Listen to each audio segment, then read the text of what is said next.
Hey everybody, and welcome to this, my first of two videos on the Mamiya RB67 Professional. This is the original version of the RB67, although for those of you really keen on cameras, you might notice it has the RB67 Pro S focusing hood on it. So, huge upgrade. If you have one of these and you don't care for the focusing hood, the Pro S focusing hood is a major step up. This is a medium format interchangeable lens SLR. Interchangeable lens simply means the lenses can be taken off and put back on at any time, whether you have film in the camera or not.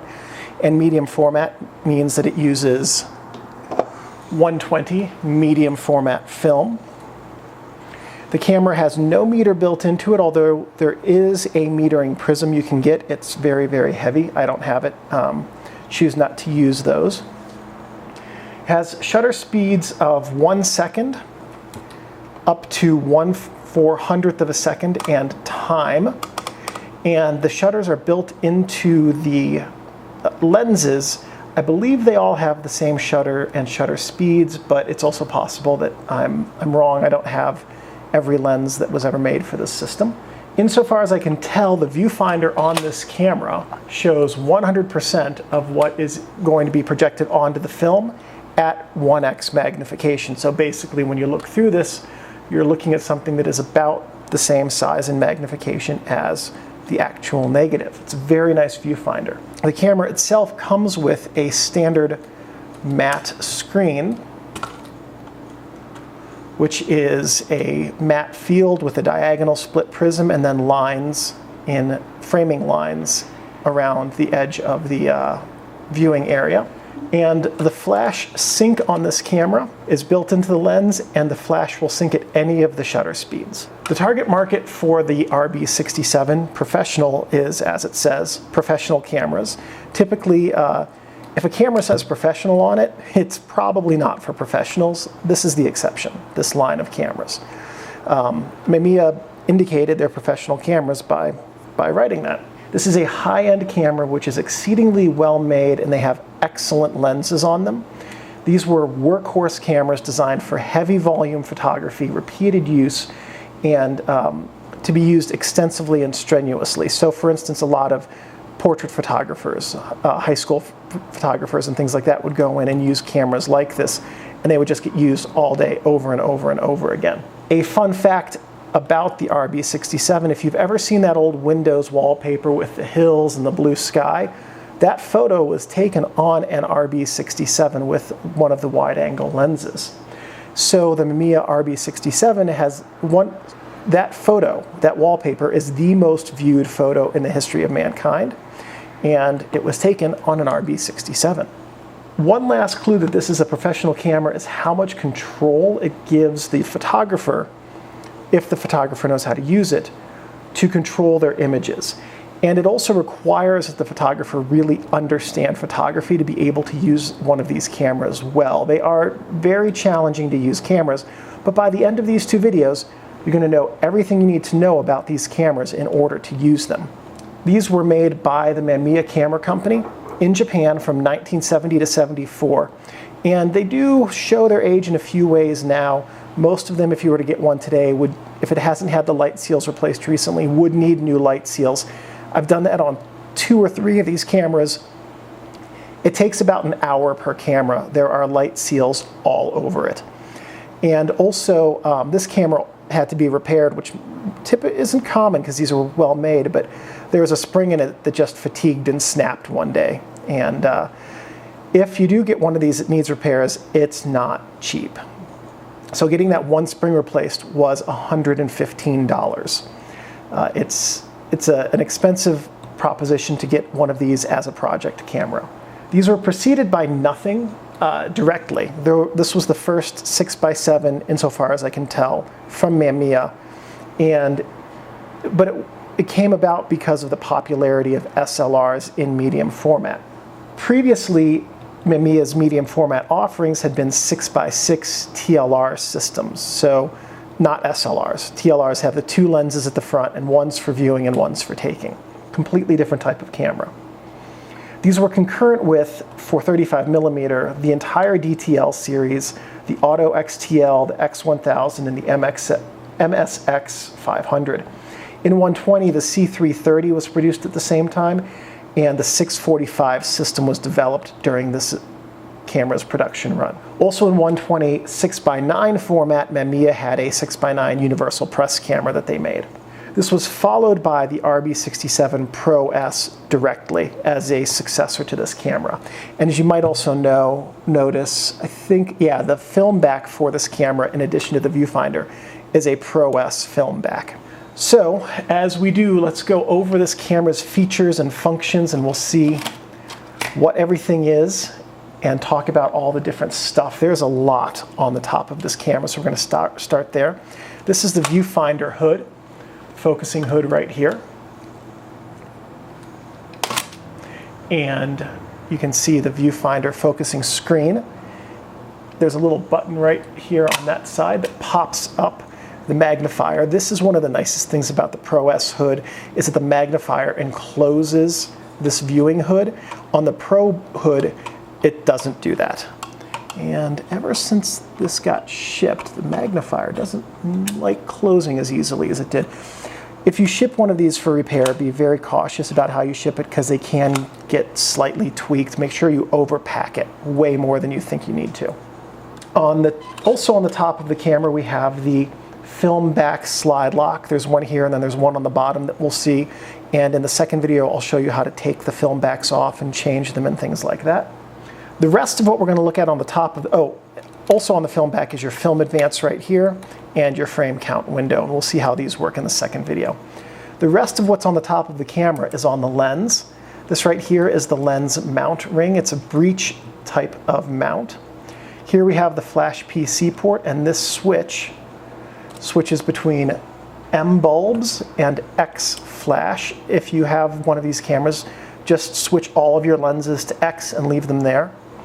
This is the aperture adjustment ring that you use to set the aperture, your shutter speed ring, your depth of field scale, and your depth of field calculator right here. I'll show you how to use these in the second video, and what all of this means I'll explain in the second video. This right here, just so you know, is only a reference figure. It's not connected to anything.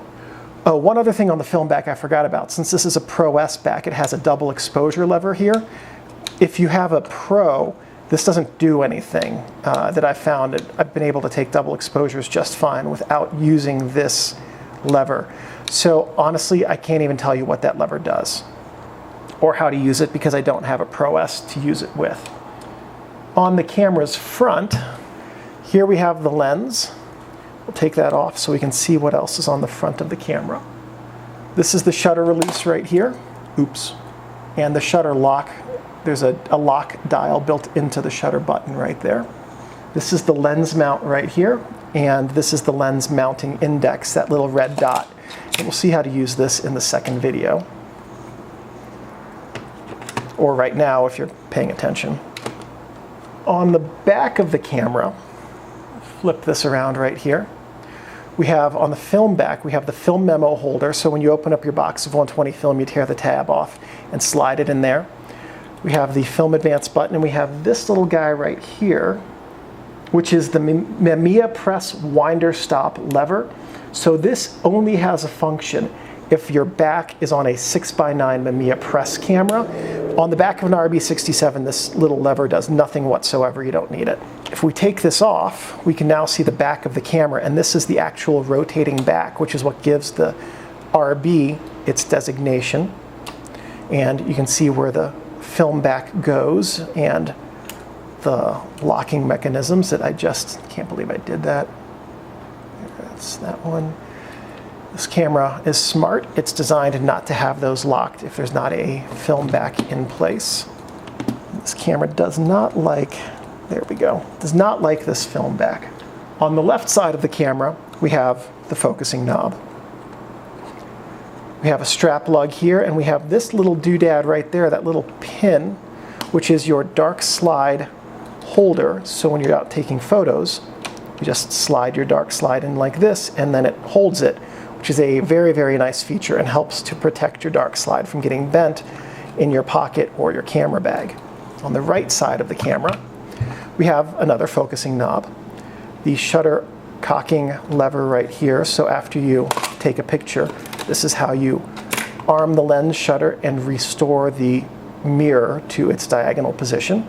Here we have the focusing scale, and this is a calculator that's used to understand exposure compensation when you close focus. And in the second video, I'll explain exactly how to read this because it's very confusing at first, but after the second video, you'll understand exactly what this is trying to tell you.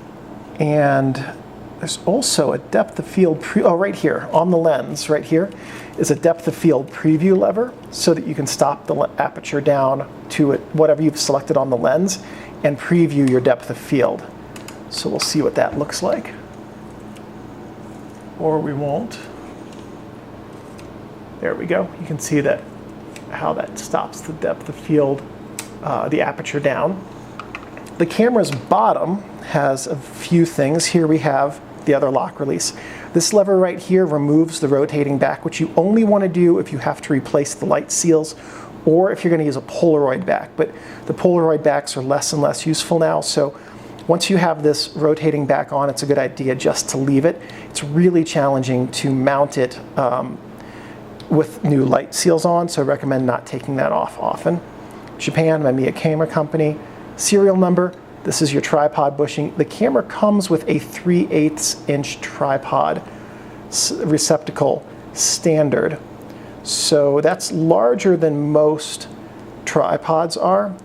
Most of them also come with an adapter. This is the stock adapter that came with the Mamiya to make that 3/8 receptacle fit a 1/4-20. So if you don't have one of these adapters, you need to get one off eBay. They're, I don't know, $1.50, something like that. They're not expensive, but they're worth it if you want to use a tripod. Most people will tell you this camera requires a tripod. That's absolutely not true. These are stable enough to handhold, just very heavy. Let's field strip this camera just a little bit so we can see what all is inside of it.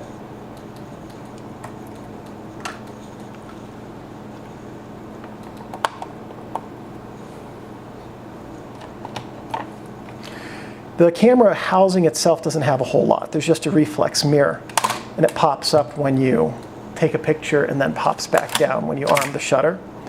Behind the reflex mirror, there's nothing. There's no additional shutter here behind the reflex mirror. So literally, the mechanics of the camera are just to connect with the shutter to arm it and move the reflex mirror around. On the dark back, we've got the dark slide here, which doesn't like to come out if it's not on the camera, but can be made to.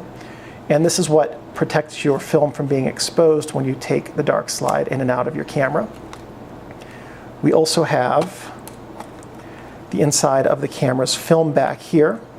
This is what you actually will load the film onto, and we'll see that in the second video, how this works when you're loading film. And that's really the inside of the camera. These are designed to be taken apart pretty readily, which makes cleaning them very easy. Maintenance is a lot easier and things like that. Doing cleaning and maintenance on a professional grade camera are significantly easier than on an entry-level camera. Some notes on the Mamiya RB67. RB stands for rotating back because the back could rotate to go from landscape to portrait mode very easily.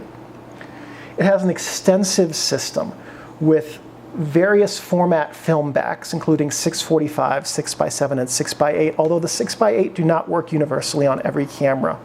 So on the viewfinder, many of these have lines. Let me take the top of this off again. On the viewfinder, you'll notice that there's this rectangle of lines. These are not original. On many of the viewfinders, the little plastic bits or paint, whatever they used in here, has come loose and shifted around.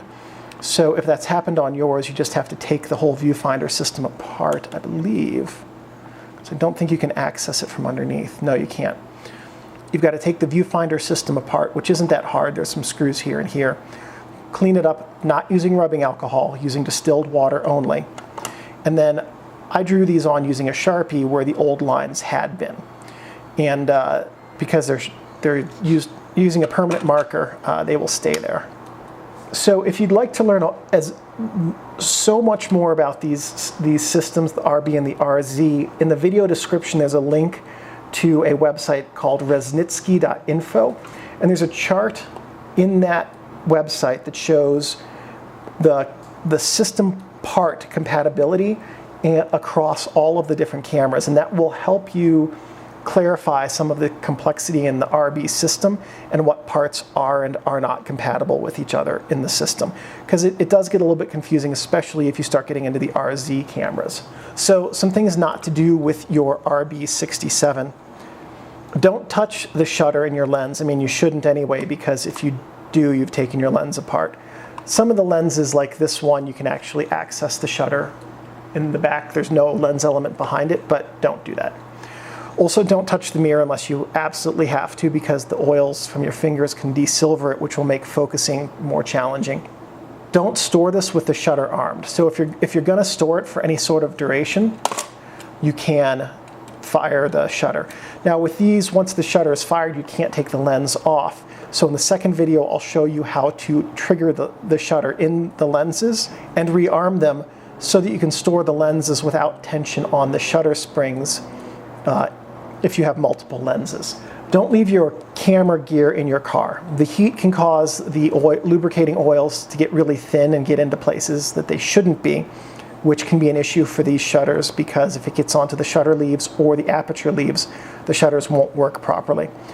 Or if it gets really cold, the lubricating oils will get thick and gummy and break down, and they won't lubricate properly, and then your shutter also won't work like it's supposed to. Also, leaving your camera gear in your car is a good way to have your car broken into and come back to a busted window and no camera gear.